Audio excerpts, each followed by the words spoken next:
All right, welcome back to the Wheel and Racing channel. At the title suggests, I'm doing something a little bit different this week.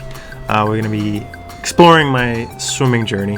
I started at a very young age, cruising through lessons and ending up on the swim team around the age of like 5 or 6. And then I honestly don't remember actually learning to swim, only that I knew how to.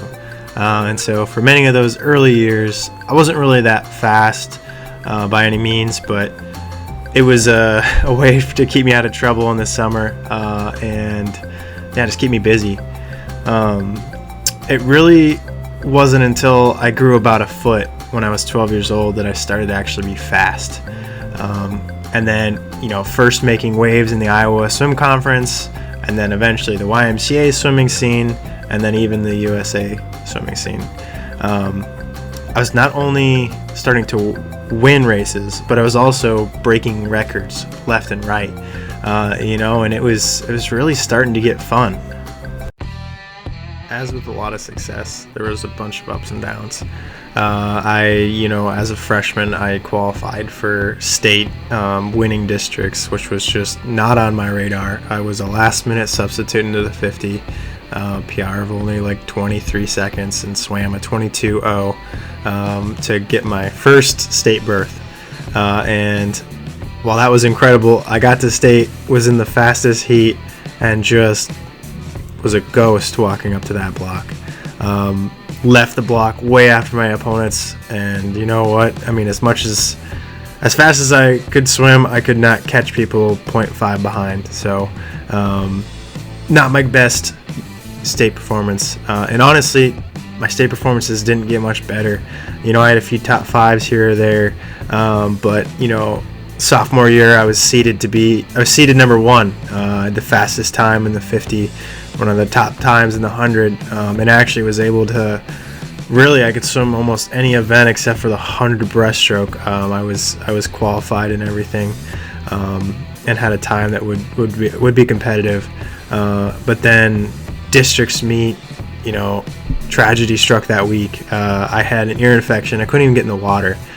So it became a matter of qualifying, and then by the time I got to state, I had really lost steam. I transferred to Johnston that next year, and had an amazing coach at Boone, and had an amazing coach at Johnston, but still I had some good performances, but never really lived up to my potential. I was training in the morning with CIA, and then I had high school swimming, and then I had YMCA swimming, and I realized this is a perfect path to burnout, which is exactly what happened. I was set up to maybe swim in college at Iowa Central as well as run. The swim program was cut. They asked me if I wanted to pick somewhere else, and honestly, I jumped on the opportunity to not swim.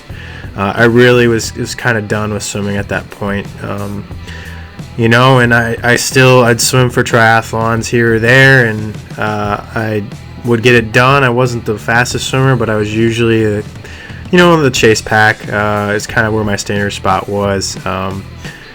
And that actually continued despite the fact that I really wasn't swimming a whole lot. And then I finally finished up college running, joined the scene again, and my swimming was a lot slower than I expected. But really, I was still kind of at a baseline sort of triathlete at the level that I was as a junior. So I kind of took it for granted. I did swim with TJ early on, had an amazing swim at Santa Cruz 70.3. Kind of looked at that and I was like, oh, I did that off of not a lot of swimming. And it kind of went to my head. And unfortunately, that resulted in was me not swimming a whole lot, which really it wasn't. It was partially due to thinking I was good at swimming no matter what, and I really wasn't able to gain a lot of ground if I added a lot of yards. But then on top of that, I just really, at my previous job, didn't have the opportunity to swim like I would have wanted to. So this is where we come into the new era.